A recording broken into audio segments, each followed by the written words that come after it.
थोड़ा सा अमित शाह जी की तरफ में, जो कि उन्होंने 5 अगस्त 2019 को एक बोला था, हम जान दे देंगे इसके लिए। तो वो जो है जान देने की बारी 2023 में आकर के जो 5 दिसंबर को उन्होंने पार्लियामेंट में बोला है, वो बहुत हद तक हम तक पहुंच गया है और वो बहुत हद तक ऐसा है कि होने जा रहा है।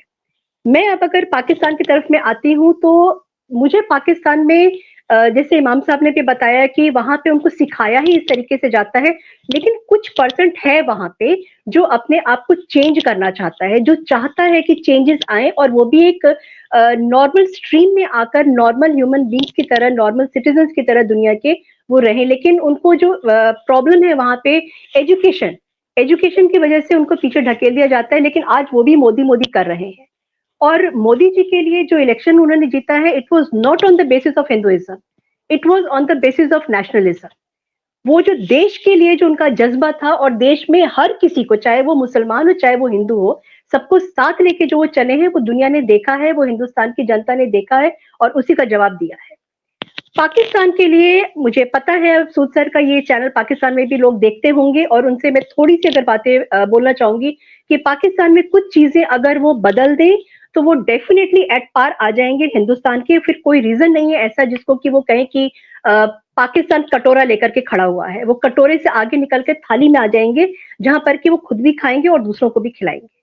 तो मुझे जो लगता है कि पाकिस्तान में जो करप्शन है ना, उस करप्शन का लेवल अगर कम कर दिया जाए, क्योंकि जैसे उदय जी ने बोला कि वहां पे जितने भी ऑफिसर्स हैं, जितने भी आर्मी के ऑफिसर्स हैं, वो सब जब तक अपने जॉब में रहते हैं तब इतना ज्यादा वो बना लेते हैं कि उनके रिटायरमेंट के बाद में उनको कोई कमी नहीं रहती और वो सीधे पाकिस्तान छोड़ करके फॉरेन कंट्री में जाकर के एक बहुत आलीशान जिंदगी वो बिताते हैं। अगर करप्शन लेवल जो है वहां पे ग्राउंड लेवल से लेके आर्मी लेवल तक अगर खत्म हो जाता है तो देर इज नो रीजन कि Pakistan at par with India क्यों नहीं आ सकता है। सेकेंड है वहां का जो आर्मी का इंटरफेरेंस है। आर्मी ही पाकिस्तान को चलाती है और आर्मी से ही वहां पे जो टेररिज्म है वो ग्रो करता है, क्योंकि वो खाना पानी उसको देते हैं टेररिस्टों को, टेररिस्ट ऑर्गेनाइजेशंस को हैं वो पनपते हैं only because of the army वहां पे। फिर उसके बाद में उनके जो इंटरनेशनल रिलेशनशिप है, उन्होंने सबसे बगाड़ के रखे हुए अपने इंटरनेशनल रिलेशनशिप। जब बनाने का टाइम था उन्होंने बनाया नहीं, और जब बिगड़ गया तो कटोरा लेके जब आप चले जाते हैं तो डेफिनेटली आप जाकर के पीछे के पायदान में कोने में खड़े कर दिए जाते हैं। जैसा कि अभी एक फोटो आई है सामने, सभी ने देखा होगा, हमारे पीएम मोदी कहाँ खड़े हुए थे और आपके पीएम कहाँ खड़े हुए थे। उसके बाद में एजुकेशन, जैसे इमाम साहब ने अभी बोला कि एजुकेशन इज मस्ट। मदरसों से निकल करके अगर आप मॉडर्न मॉडर्न एजुकेशन की तरफ में आप आते हैं तो आप एक नॉर्मल ह्यूमन बीइंग की तरफ आगे बढ़ेंगे, नॉर्मल जिंदगी आप जिएंगे। और जब आपको पता लगे कि अर्थ इज नॉट फ्लैट, अर्थ गोल है, अर्थ फ्लैट नहीं है। और जो आसमानी किताबें, आई एम सो सॉरी अगर मैं ये वर्ड्स यूज करी, क्योंकि मैंने भी ये चीजें की थोड़ी सी स्टडी किया है और बहुत ज्यादा तो नहीं जानती लेकिन थोड़ा बहुत मुझे पता है। लेकिन जो एजुकेशन दिया जाता है, जो फंडा समझाया जाता है नॉर्मल जनता को, वो दैट इज एब्सोल्युटली रबिश। तो उससे उनको बाहर आना बहुत जरूरी है। और इस्लाम के ऊपर ह्यूमैनिटी को प्यार करना, ह्यूमन बीइंग को प्यार करना, जानवरों को प्यार करना, प्रकृति को प्यार करना, नेचर को प्यार करना, जब तक आप नहीं सीखेंगे तब तक आप इंसान की कैटेगरी से दूर होते चले जाएंगे, जो कि होता चला आ रहा है। जो हम देख रहे हैं कि not only in Pakistan, Pakistan के बाहर भी अगर हम जाते हैं तो इस समय जो पैलेस्टीन में जो हुआ है, हमास ने जो किया है, तो क्या इमेज बनती चली जा रही है। बिकॉज एक एक मुसलमान ऑर्गेनाइजेशन अगर है तो उससे सारे मुसलमानों को अपने लपेटे में लेके रखा हुआ है।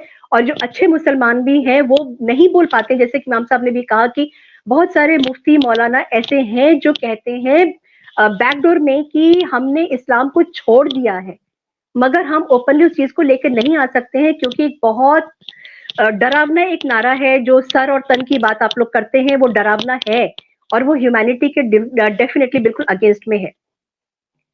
हिंदुस्तान को लेकर के अभी चेंज आया है पाकिस्तान में। सुसर, मैं अभी आपने जैसे बोला कि वहां पे अच्छे मुसलमान भी हैं, डेफिनेटली है, लेकिन ये अच्छे मुसलमानों की जो परसेंटेज थी पहले कम थी। ये अच्छे मुसलमानों की परसेंटेज क्यों बढ़ी है वहां पे? क्यों? क्योंकि वो अपने बगल की कंट्री में भारत को बढ़ता हुआ देख रहे हैं, भारत की इज्जत वो बढ़ती हुई देख रहे हैं, और कहीं ना कहीं उनका जो कॉन्शियंस है वो उनको प्रिक करता है कि हम ऐसे क्यों नहीं हो सकते हैं। और उन्होंने भी बैठ के, जैसे इमाम साहब ने बोला कि उन्होंने अपने आप को बदला है, उन्होंने वो एक्स मुस्लिम अब हो गए, और उन्होंने बहुत सारी लिटरेचर जो है हमारे हिंदुज्म का भी उन्होंने पढ़ा है, हमारे हिंदू लोगों के साथ में मिंगल अप हुए हैं, तो उनका भी क्राइटेरिया चेंज हुआ है, उनका एक आउटलुक चेंज हुआ है।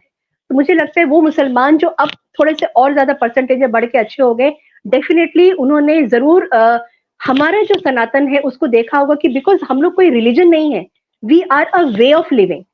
और अगर हम सुबह उठ करके सूरज की तरफ देखते हैं, अपने माँ बाप की हम इज्जत करते हैं, उनके हम पैर छूते हैं, तो वो कहीं पे हमको लिखा हुआ नहीं, वो हमारी आदत में डाल दिया गया, वो हमारी वे ऑफ लिविंग में आ गया है। सबसे बड़ी बात, टेररिस्ट को जो आप लोगों ने पाकिस्तान में पाल के रखा हुआ है, अगर उस टेररिस्टों के अगेंस्ट में अगर आप एक्शन लीजिए, तो ये जो अनलोन मैन है वो जा करके आपके टेररिस्टों को उड़ाएंगे नहीं ना, वो आपके टेररिस्ट जो आपका जो ग्रुप्स बने हुए हैं उनको खत्म करेंगे। फिर आप बोलेंगे कि कोई आया था, और आप ब्लेम करेंगे हिंदुस्तान को कि हिंदुस्तान से कोई आया था और कोई अननोन मैन आए थे, वो आके के गोली मार के उड़ा करके चले गए। और आपकी जो एक्सटर्नल पॉलिसीज हैं उनको क्लियर करिए, उनको आप ये देखिए कि आप कहाँ पे एज एट फॉल्ट है, क्योंकि मोदी जी ने वहां पे काम किया है जहां पर कि सबसे ज्यादा कांग्रेस की वजह से हिंदुस्तान कमजोर हो गया था। और जैसे कि मैंने कहा कि मोदी जी ने जो ये इलेक्शन जीता है, it was not on the basis of Hinduism, it was on the basis of nationalism. और अरुण जी का जो गाना है उसने एक और कहते हैं ना, it is a cherry on the cake.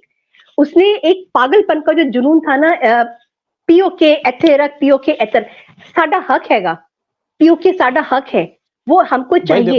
और जैसे जी, नजरा बुरा मत माना, हाँ तुमने जी सर, जो कुछ बातें की ना, तो यू आर नॉट पंजाबी, है ना, और तुमने इथे उथे किया ना, अच्छा लगा। Thank you so much, but सच में